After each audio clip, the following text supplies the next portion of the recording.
Welcome to Fun Facts Daily, your source for just the good stuff. Monday through Friday, we're bringing fun facts and news you can use, all carefully curated to uplift and inform. So give yourself a break, relax, and learn something awesome in just a few minutes every day. Hi everyone, I'm Kyle Wood. Today we'll be learning all about the brilliant Sir Isaac Newton, a true giant in the history of science. But before we delve into his incredible contributions, let's warm up our brains with a little challenge to tell truth from fiction. Consider this. We've all heard the famous story. Sir Isaac Newton is sitting under a tree, an apple falls, bonks him squarely on the head, and in that instant, like a cartoon light bulb going off, he has this eureka moment and discovers the theory of universal gravitation. It's a tidy little story and pretty memorable, but is it an actual fact or too good to be true? Take a moment to think about it. The truth will be coming down at the end of this episode.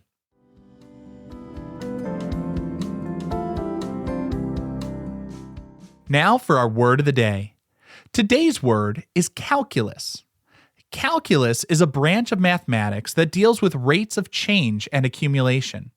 It's made up of two main branches, differential calculus, which is about finding instantaneous rates of change, like the speed of a falling apple at a specific moment, and integral calculus, which is about summing up infinitely small pieces to find a whole, like the total distance that apple traveled.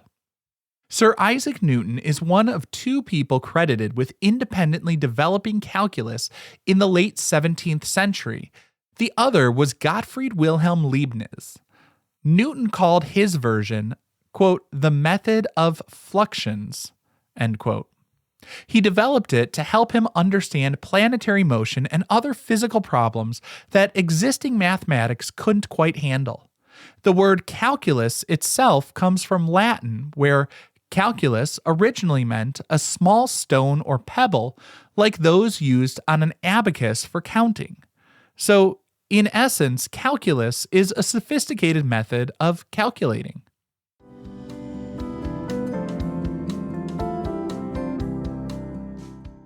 Time for your daily high five, our top 5 fun facts about Sir Isaac Newton. Number 1, Newton invented a brand new type of telescope because he was frustrated with existing ones. In Newton's time, telescopes used lenses to refract or bend light, but these refracting telescopes suffered from a problem called chromatic aberration, where different colors of light bend at slightly different angles. This meant that images often had fuzzy, colored edges, making precise astronomical observations difficult. Newton, being the problem solver he was, figured out that using mirrors instead of lenses could avoid this issue. He designed and built the first practical reflecting telescope around 1668.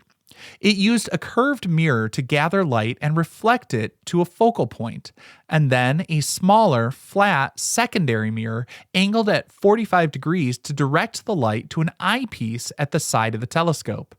This design, now known as the Newtonian telescope, was more compact and provided sharper images than refractors of similar power. He even ground and polished the mirrors himself.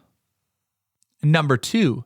Newton was famously cautious about publishing his work, sometimes waiting years or even until a rival had passed away. Sir Isaac Newton was not only brilliant, but also famously sensitive to criticism and embroiled in several intense rivalries, most notably with Robert Hooke, another prominent scientist of the era. Hooke and Newton clashed over various scientific ideas, including light and gravity. Newton was so averse to public disputes and potential criticism, particularly from Hooke, he significantly delayed the publication of some of his most important works.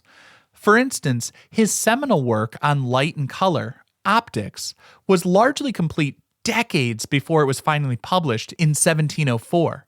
It's widely believed that Newton deliberately waited until after Robert Hooke died in 1703 to publish Opticks, to avoid further acrimonious debate. Now, as long as we're talking optics and Sir Isaac Newton's quirks, that work studying light and color is actually how we got ROY G BIV, the 7 colors in the rainbow.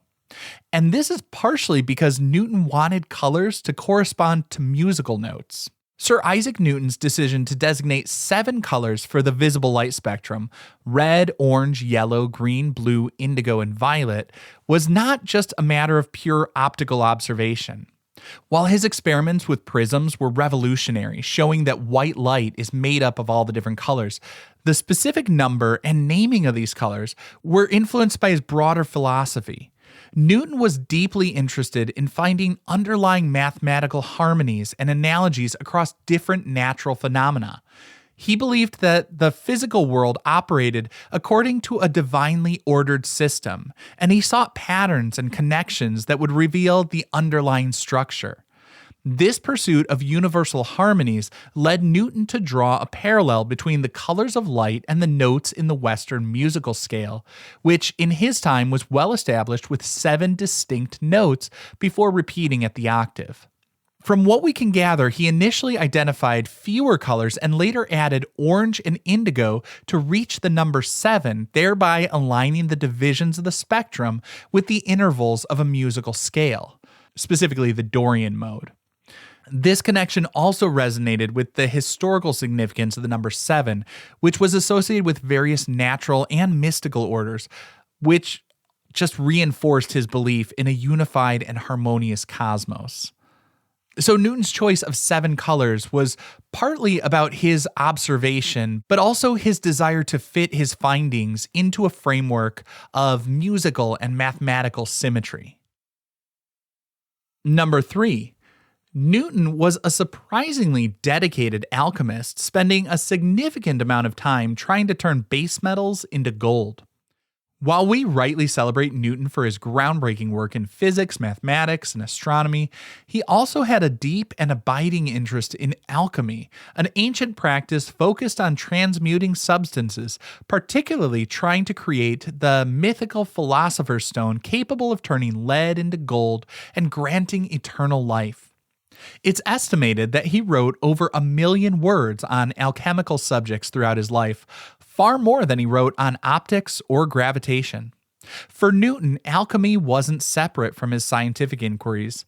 He likely saw it as a part of a larger quest to understand the fundamental nature of matter and the universe.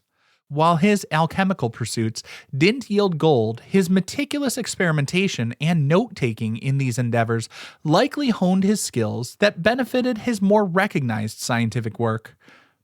Many of his alchemical papers were kept private for centuries, only becoming widely known well into the 20th century. Number 4. For over 30 years, Newton held a prominent position at the Royal Mint, even becoming its master and overseeing a major currency reform. In 1696, Newton was appointed Warden of the Royal Mint, and then, in 1699, he became Master of the Mint, a position he held until his death in 1727. It wasn't just a ceremonial role.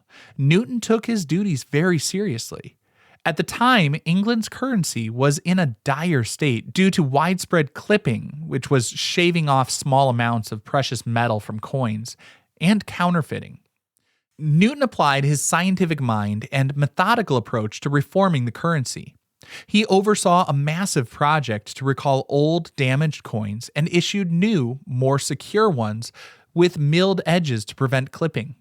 He also vigorously pursued counterfeiters, even going undercover in disguise to gather evidence, and successfully prosecuted many of them. His efforts helped stabilize England's finances and restore public confidence in the currency. Our 5th and final fun fact for today: Newton was so intensely focused on his work that he often forgot to eat or sleep. Numerous anecdotes attest to Newton's incredible powers of concentration and his tendency to become completely absorbed in his studies, sometimes to the detriment of his own well-being. Stories tell of him working for hours on end without interruptions, sometimes forgetting meals entirely or only realizing he hadn't eaten when a servant reminded him or found food untouched. There's even a story of his cat eating his dinner because he was too preoccupied to notice. His nephew, Humphrey Newton, who served as his assistant for several years, recounted that he rarely saw Newton take any recreation or pastime, and that he would often remain in his study for days at a time when deeply engaged in a problem. This intense focus allowed him to make the monumental breakthroughs he did, but it also paints a picture of a man utterly consumed by his quest for knowledge. The man excelled in math and science, but apparently never quite worked out the whole work-life balance.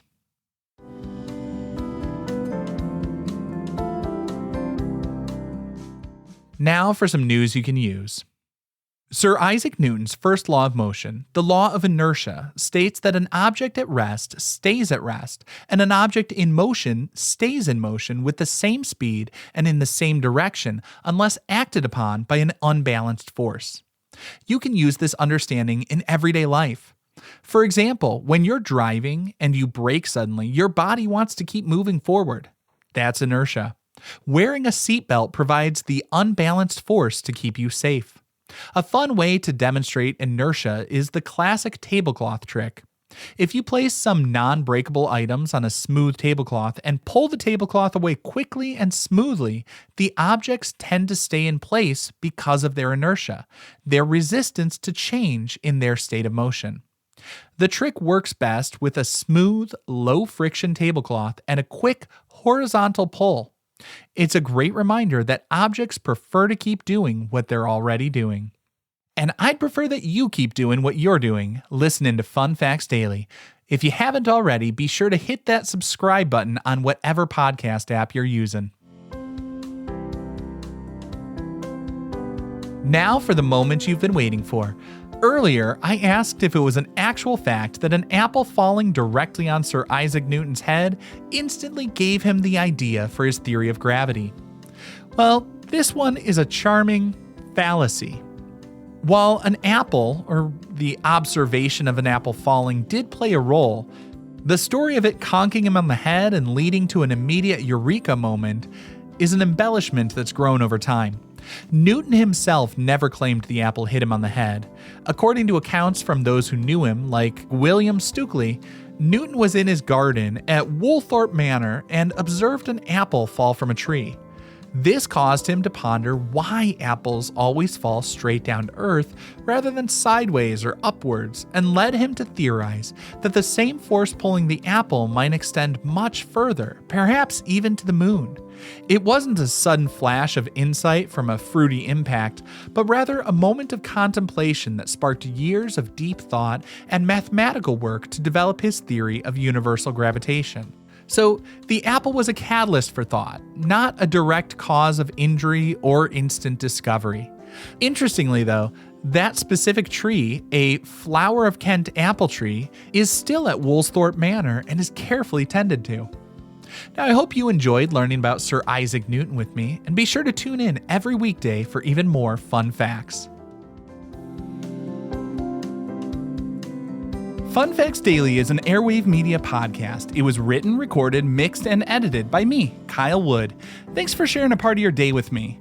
Be sure to follow Fun Facts Daily on your favorite podcast app so you can keep the good stuff coming your way every day. And if you like the show, please do me a favor and leave a kind rating, review, or just tell your friends about it.